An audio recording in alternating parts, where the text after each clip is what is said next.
नमस्कार, आप देख रहे हैं CTV न्यूज, हर कदम खबर की ओर। मैं हूं रिद्धि आपके साथ। आज 24 मार्च है और वक्त हो चुका है दिन भर की फटाफट खबरों का। मूल में दुर्घटना का एक भीषण मामला आया सामने, जहां दुपहिया के परखच्चे उड़ गए। सौभाग्य से खबर मिलने तक किसी जान हानि की पुष्टि नहीं हुई। इस बीच दुर्घटना को अंजाम देकर हाईवा ट्रक चालक मौके से फरार हो गया है। बताया जाता है कि मूल गढ़चिरौली टी पॉइंट पर उमा नदी के पास गिट्टी भरकर जा रहे तेज रफ्तार हाईवा ट्रक ने विपरीत दिशा से आ रही दुपहिया को जोरदार टक्कर मारी। यह टक्कर इतनी भीषण थी कि दुपहिया के परखच्चे उड़ गए। वही दुपहिया पर सवार 3 लोग गंभीर रूप से घायल हो गए। उन्हें चंद्रपुर रवाना किया गया है। वही पुलिस फरार हाईवा चालक की सरगर्मी से तलाश कर रही है। राजनीति को शर्मसार करने वाली घटना आई सामने, जहां कांग्रेस के अनुसूचित जाति विभाग के शहर अध्यक्ष के खिलाफ दर्ज हुआ छेड़खानी का मामला। एक विवाहित महिला के साथ पहचान बनाकर व्हाट्सएप द्वारा प्रेम का गीत गाते हुए उसे छेड़खानी की। इस मामले में शहर पुलिस थाने में कुणाल रामटेके के खिलाफ धारा 354 के तहत अपराध दर्ज किया है। पुलिस के अनुसार पीड़ित महिला शहर के ही भिवापुर वार्ड की निवासी है, जिसे पुलिस के शिकायत निवारण केंद्र में घसीटने की धौंस जमाकर इस कुकर्म को अंजाम दिया गया। मामला बर्दाश्त के बाहर जाते ही पीड़िता ने शिकायत कर दी। इस मामले के सामने आने के बाद शहर के राजनीतिक गलियारों में खलबली मच गई है। पुलिस मामले की जांच कर रही है। जज के सामने गवाही के दौरान ही वकील पर हुआ चाकू से हमला। महिला वकील के घायल होने के बाद मचा हड़कंप। मामला वर्धा जिले का है। यहाँ के जिला व सत्र न्यायाधीश आशुतोष करमरकर की अदालत में एक मामले में गवाही दर्ज की जा रही थी। इस बीच भीम गोविंद पाटिल उम्र 80 नामक आरोपी ने महिला वकील योगिता मून उम्र 40 पर चाकू से हमला कर दिया। हालांकि पुलिस ने आरोपी भीम पाटिल के खिलाफ अपराध दर्ज किया है, परंतु इस घटना से परिसर में हड़कंप मच गया है। बताया जाता है कि आरोपी भीम पाटिल का मामला पुलगांव अदालत में बीते 2 सालों से चल रहा था।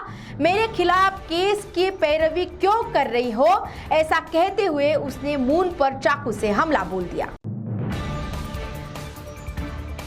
जलगांव के मोहाड़ी गांव के पास हुई भीषण दुर्घटना में 13 वर्षीय बालक की हुई मौत। सुजय गणेश सोनवने जलगांव से मोहाड़ी की ओर निकला था।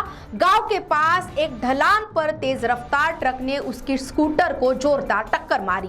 यह टक्कर इतनी भीषण थी कि उसमें सुजय की मौके पर ही मौत हो गई।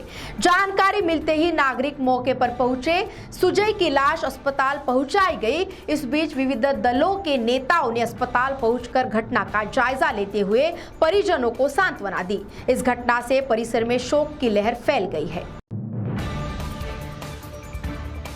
मां से बिछड़े तेंदुए के शावक की अंततः मां से हुई मुलाकात। वन विभाग के कर्मचारियों ने ली राहत की सांस। भद्रावती समीप ऑर्डिनेंस फैक्ट्री की मेन बिल्डिंग परिसर में 2 दिन पूर्व यह शावक मिला था। करीब 3 माह उम्र का यह शावक मादा तेंदुआ से बिछड़ गया था। वन विभाग को यह शावक एक पेड़ पर मिला था। बाद में परिसर में कैमरा ट्रैप लगाए गए, जिसमें यह मादा कैद हुई। संबंधित स्थान पर मंगलवार की मध्यरात्रि पर शावक को पिंजरे में रखा गया। जैसे ही मादा उसके पास आई, पिंजरे को खोलकर शावक को उसकी मां के पास रवाना कर दिया गया, जिसके बाद वन विभाग ने भी राहत की सांस ली। ठाकरेवाड़ी अपार्टमेंट डुप्लेक्स बंगलों की एक कल्पना है जो साकार कर रही है ठाकरे बिल्डर्स। चंद्रपुर के नामांकित बिल्डर्स आपको 2 और 3 बेडरूम फ्लैट तथा डुप्लेक्स रो हाउस प्रदान करते हैं।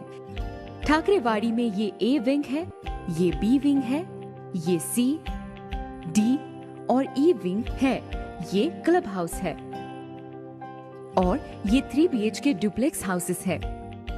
भव्य प्रवेश द्वार 24 घंटे सुरक्षा कर्मियों से तैनात रहता है। ये क्लब के आगे आलीशान लॉन में आपको शाम के समय व्यतीत करने में काफी मजा आएगा। क्लब के चारों ओर जॉगिंग ट्रैक है। ठाकरेवाड़ी में जो एक क्लब हाउस है, उसमें आउटडोर के गेम्स के अलावा इंडोर्स गेम। ठाकरेवाड़ी में पार्किंग की काफी जगह मुहैया कराई गई है। यहाँ पर बच्चों के खेलने के लिए चिल्ड्रंस प्ले एरिया भी खास डिजाइन किया हुआ है। आइए और ठाकरे परिवार में शामिल हो जाइए। कृपया बुकिंग के लिए नीचे दिए गए नंबर पर संपर्क करें। शीतल मेहता संदिग्ध मौत मामले में खड़े हुए 15 सवाल। चंद्रपुर शहर के तुकुम परिसर की शीतल की संदेहास्पद मौत का मामला उलझता ही जा रहा है। इस बीच उसकी मौत को लेकर 15 सवाल सर्वदलीय नेताओं ने उठाए हैं, जिसकी जानकारी जिला पुलिस अधीक्षक अरविंद साल्वे को दी गई है। 16 मार्च को चोराला में शीतल की लाश मिली थी। शीतल के परिजनों ने इसे हादसा ना होकर षड्यंत्र करार दिया। इस बीच 23 मार्च को सर्वदलीय नेताओं ने इस मामले की निष्पक्ष जांच करने की मांग के साथ 15 सवाल खड़े करते हुए पुलिस जांच पर संदेह जताया है। अब यह मामला आने वाले समय में कौन सा मोड़ लेता है, यह देखना दिलचस्प होगा। भंडारा के विधायक ने की ओबीसी छात्रों को छात्रवृत्ति देने की मांग। सभागृह में उठाया इस मामला। ओबीसी प्रवर्ग के विद्यार्थियों को शिक्षा लेते समय भारी परेशानियों का सामना करना पड़ता है, इसलिए ओबीसी प्रवर्ग के छात्रों को 100% छात्रवृत्ति देने की मांग विधायक नरेंद्र भोंडेकर ने विधानसभा अधिवेशन में उठाई है। सामाजिक न्याय विभाग के माध्यम से उच्च शिक्षा हेतु शिक्षा लोन दिया जाता है। कोरोना के 2 वर्षों में कुछ न हो सका, ऐसे में संबंधित छात्रों का 2 साल का कर्ज माफ करने के साथ ही नया कर्ज देने की मांग भी उन्होंने की है। भंडारा के पवनी में सफाई कर्मियों की हड़ताल हुई प्रारंभ। अपनी विविध मांगों को लेकर इन ठेका कर्मियों ने समस्याएं सुलझने तक काम बंद रखने की आक्रामक भूमिका ली है। सरकार द्वारा निर्धारित न्यूनतम वेतन से कम वेतन पर यह कामगार सेवाएं दे रहे हैं। इसके पूर्व भी अपनी समस्याओं को इन कामगारों ने प्रशासन के सामने कई बार रखा, परंतु खाली आश्वासन के सिवा कुछ न मिला। इसलिए अब इन कामगारों ने आर पार की लड़ाई का ऐलान करते हुए यह काम बंद आंदोलन शुरू कर दिया है। उधर उनके आंदोलन से शहर में सफाई की समस्या गंभीर होती दिखाई दे रही है। भंडारा में 29 मार्च को साइकिल परेड का होगा आयोजन। आजादी के अमृत महोत्सव का औचित्य साधते हुए कई तरह के उपक्रम आयोजित किए जा रहे हैं।